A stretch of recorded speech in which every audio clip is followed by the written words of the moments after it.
Bonjour à tous, c'est avec plaisir que je vous retrouve aujourd'hui pour une nouvelle série de vidéos. On va construire ensemble un drone FPV. Pour le moment, je ne sais pas combien de chapitres va comporter cette série. Mais si vous avez regardé le guide pour les débutants, je vois ces nouvelles vidéos comme une suite dans laquelle on va approfondir certains points et mettre en pratique la construction d'un drone FPV. N'hésitez pas à vous abonner et activer la cloche pour avoir accès aux vidéos de cette série. Beaucoup de vidéos existent sur la construction de drones, et moi le premier j'ai appris de ces vidéos. Je suis à un stade de mon apprentissage du FPV où j'ai envie à mon tour de vous partager une de mes constructions. On a tous des préférences, des astuces communes ou non dans la construction. Donc ce sera ma manière de faire, ce n'est pas forcément la meilleure, et n'hésitez pas à vous inspirer d'autres pilotes. Le drone qui va être le sujet de ces vidéos est un drone haut de gamme 7 pouces pour une utilisation mid-range. Pour cette première vidéo de la série, je vais vous présenter mon atelier de montage, on va détailler les composants du drone et voir ensemble l'outillage nécessaire à la construction. Allez, c'est parti, on se retrouve à l'atelier. Les amis, voici mon petit atelier, l'endroit où je bricole tous mes drones.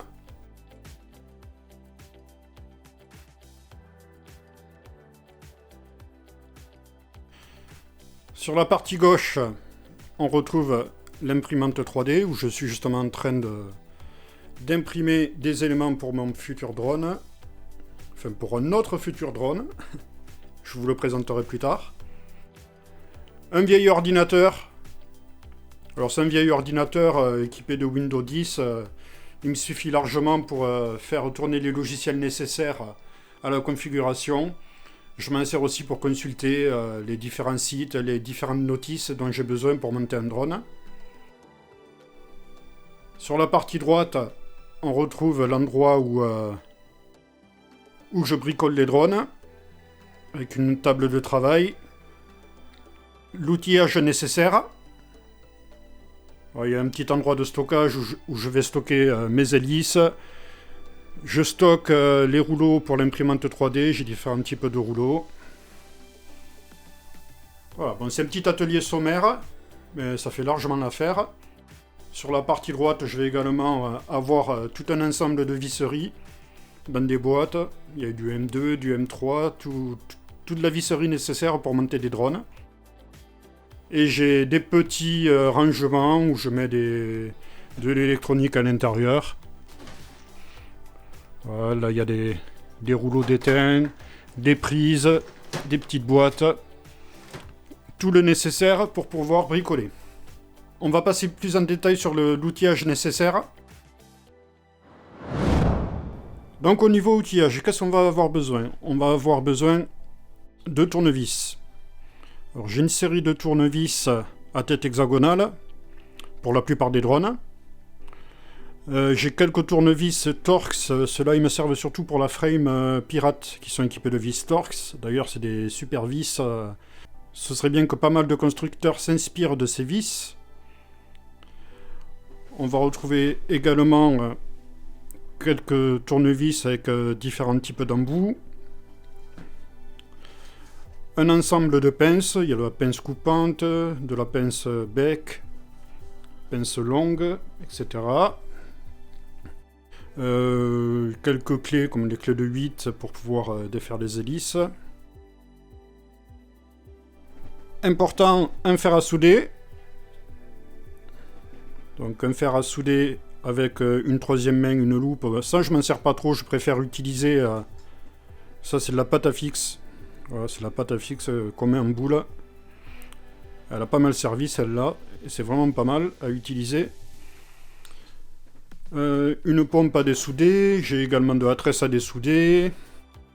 De l'étain bien sûr. De quoi nettoyer la panne.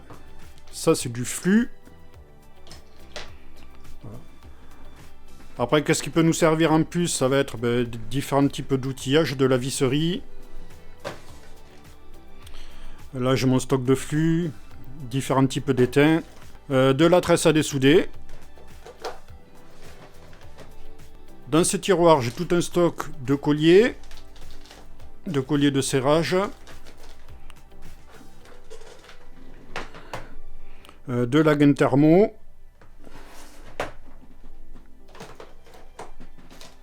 Un autre coffret bien pratique que je transporte avec des pinces, des tournevis avec différentes têtes.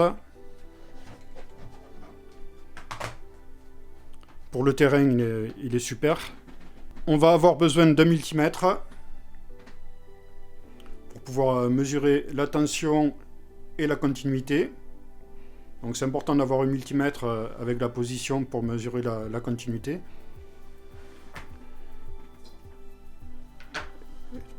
Également besoin d'un smoke stopper pour pouvoir tester l'électronique et brancher une batterie en toute sécurité. Bien sûr, j'ai des outils de mesure comme un pied à coulisse. Niveau produit de nettoyage, je vais utiliser de l'isopropanol. C'est très bien pour nettoyer l'électronique.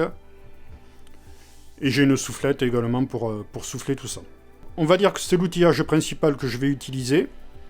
J'ai bien sûr d'autres outils dans ce tiroir. Il y a des tournevis, différents scotch, de la pâte à fixe, de quoi nettoyer, la brosse à dents, ça c'est super utile, la brosse à dents. On va voir maintenant plus en détail les composants du drone. Au niveau des composants du drone, qu'est-ce qu'on va avoir? La principale, on part sur une frame Vega Gravity en 7 pouces. Alors Vega Gravity en 7 pouces, j'ai choisi cette frame parce que c'est une frame haut de gamme. Et à la fois légère, et apparemment elle a des bonnes performances. En tout cas, la finition est magnifique. C'est du carbone T700, chanfreiné. On voit qu'il y a une sorte de coating par-dessus. Donc, très beau matos, grosse qualité. Donc, on retrouve la top plate, la bottom, les 4 bras de longueur différente. C'est une frame qui est en dead cat, la croix centrale, les 2 caméras plates. J'ai commandé avec toute une série de prints en TPU.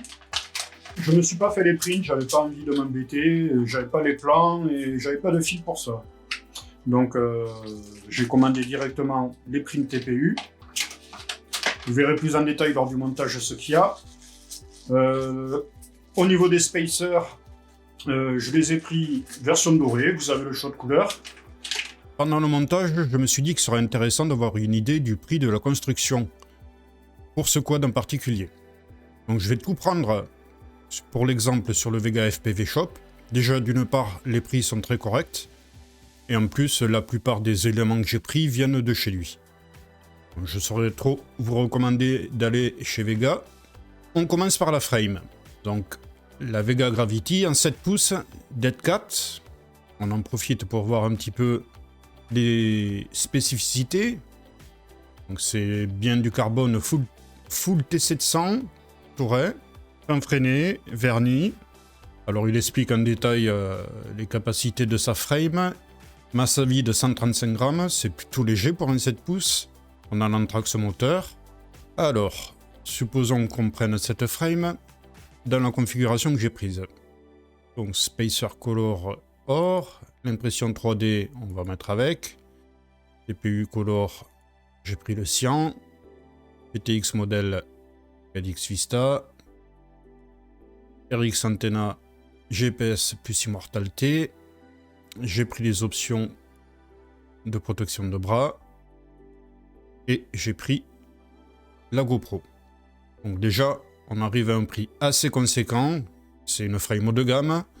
Donc le prix se justifie par la qualité de finition. Et on va faire notre petit total.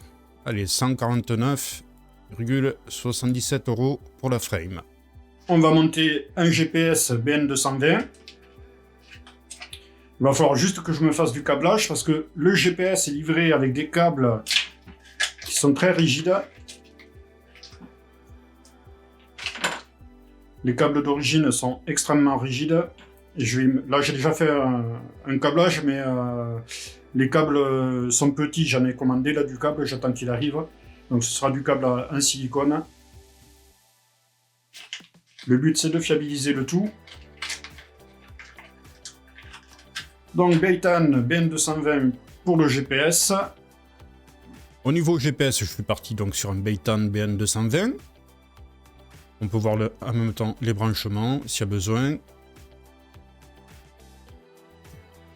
Donc le Beitan est à 23,90 €.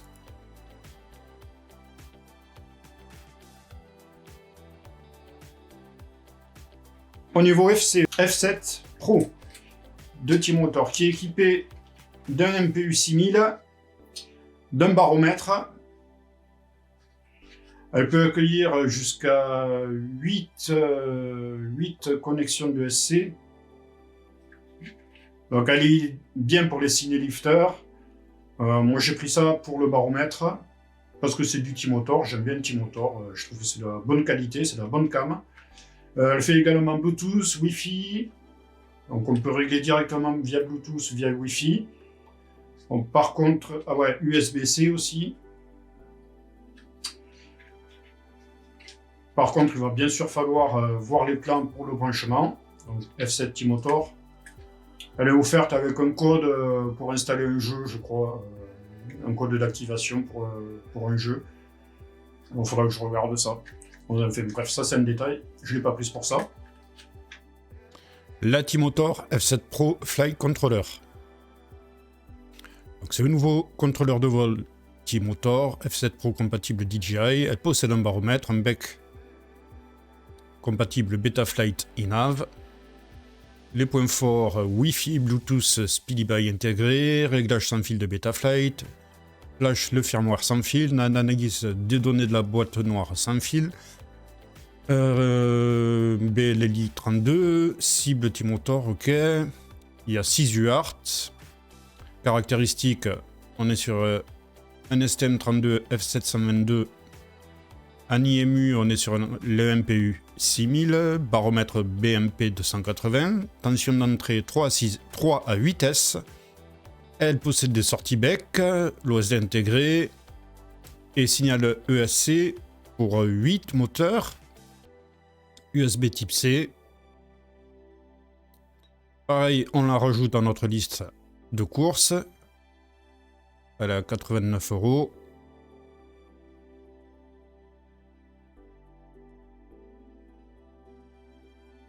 Au niveau RX, on est sur du Crossfire, moi je vole en Crossfire, donc c'est le Nano RX Pro, version SE, c'est-à-dire qu'il y a l'antenne, la Immortalité et le petit Nano RX Pro. Le Crossfire Nano RX Pro. Alors le Nano RX Pro, c'est une version automatiquement SE, il est fourni avec l'antenne. L'avantage du Nano RX Pro, c'est qu'ils ont augmenté la puissance de la télémétrie. Pour éviter d'avoir des messages d'avertissement intempestifs, entre autres télémétrie perdue. Donc pareil, on le rajoute dans notre liste de courses, 35,90 €.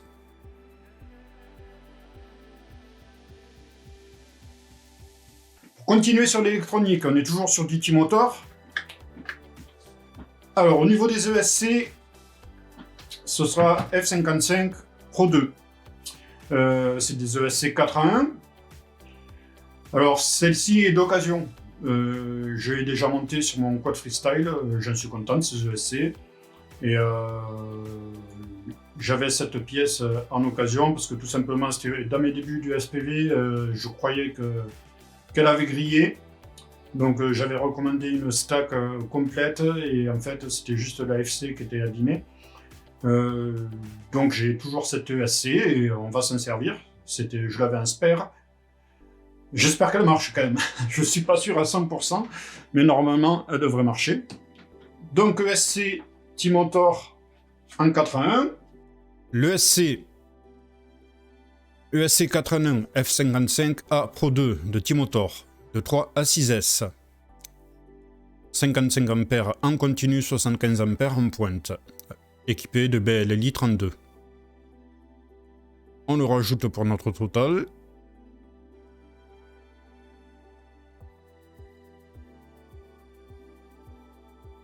Au niveau VTX, je vole un DJI, donc c'est le Polar Vista Kit. J'ai pris le Polar Vista Kit parce que j'en ai trouvé un neuf à 120 € et qu'en ce moment les prix sont astronomiques. En même temps, j'ai un autre quad qui vole avec une Polar. Donc ça me fera un spare de caméra parce que je vais utiliser une autre caméra que j'ai déjà montée. Donc voilà le kit, sauf que je vais utiliser la caméra DJI que j'ai déjà assemblée au préalable. Alors, le Vista est neuf, la caméra non. Le Cadix Vista HD System qui est à 189,90 €.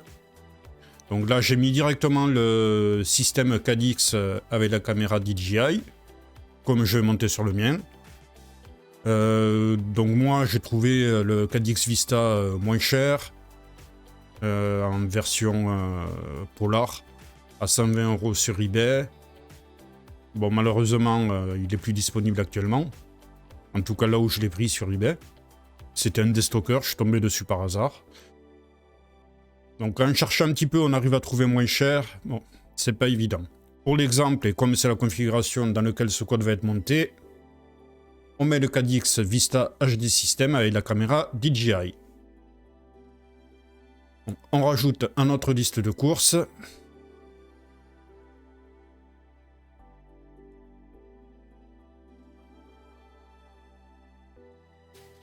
Je ne vais pas utiliser l'antenne du kit, mais l'antenne Vista en version longue, en version 15 cm, qui marche très bien. L'antenne pour le Cadix Vista, donc j'y mets l'antenne version longue. Moi je l'ai sur d'autres quads, je trouve qu'elle marche plutôt bien. Elle fait 15 cm de longueur. On la rajoute à notre liste de courses.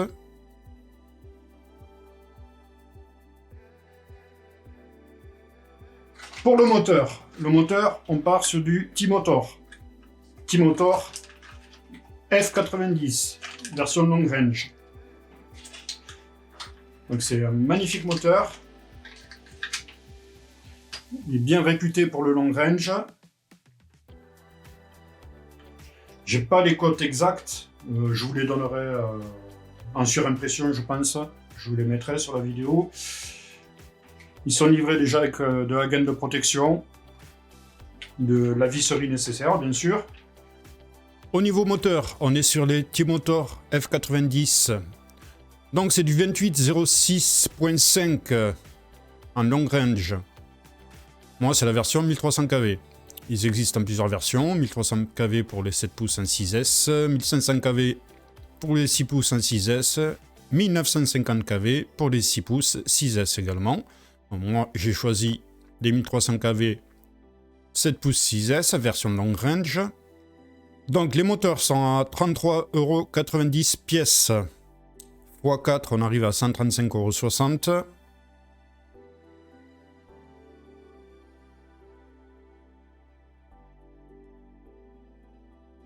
Là, cette frame, magnifique frame en 7 pouces, va accueillir des hélices HQ propres. C'est des hélices HQ propres J75 en 7 par 5. Donc diamètre 7, pas de 5. J'espère que ça va aller, ça fait un gros pas quand même. Donc hélice HQ propre. Pour finir, on va rajouter une paire d'hélices HQ propre durable en 7 par 4 par 3. Alors c'est celles qui sont conseillées pour cette frame. Je crois que moi j'ai pas exactement les mêmes. D'ailleurs, il faudra que je les essaye, j'espère qu'elles iront bien. Bon, pour notre configuration, on va rajouter une paire d'hélices. Même si ça, en général, on en prend plusieurs. Plus 3,50. Je vais essayer d'y monter un VFly Finder 2. Que pareil, j'ai de l'occasion qui traîne là dans les tiroirs. Donc j'ai vérifié, il marche. Je l'ai rechargé. On verra pour connecter le VFly Finder 2 pour avoir un buzzer autonome. On arrive à un total de 681,50 €. Alors, ce total, c'est pour la configuration que je vais monter actuellement. Moi, je l'ai eu moins cher parce que j'ai trouvé des pièces moins chères. J'avais déjà des pièces. En plus, il n'y a pas toutes les options. Je sais que j'ai des petites LED en plus. J'ai peut-être rajouté un buzzer autonome. Donc ça fait un prix très conséquent pour un 7 pouces. C'est un 7 pouces, je le répète, haut de gamme qu'on va monter. Et les pièces aujourd'hui sont particulièrement chères. Je m'en suis sorti un peu moins. C'est mon cadeau de Noël que je monte un petit peu en retard. Mais c'est un sacré investissement. Donc bien sûr, le FPV, c'est un gros investissement au départ, parce que dans le prix de cette configuration, bien sûr, il n'y a pas tout ce qui est outillage, les divers accessoires pour pouvoir monter son quad, que ce soit les tournevis, le fer à souder, l'étain, etc. Donc quand on commence le FPV, oui, la mise de départ est très élevée. Particulièrement sur un 7 pouces HD. Et de toute façon, même je dirais un 5 pouces HD aujourd'hui, ça revient cher de se monter un quad. Donc voilà, on a fait le tour des principaux composants du quad. Le but, c'est de vous présenter rapidement l'environnement dans lequel tout ça va se monter, ce qui va être mis dans ce quad. Et pour la prochaine vidéo, ce sera le montage de la frame Vega Gravity en 7 pouces. J'espère que cette vidéo vous aura plu.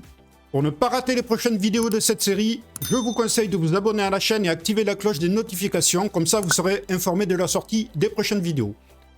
On se retrouve bientôt pour une nouvelle vidéo. Quant à moi, il me reste qu'à vous souhaiter un bon vol. Allez, salut!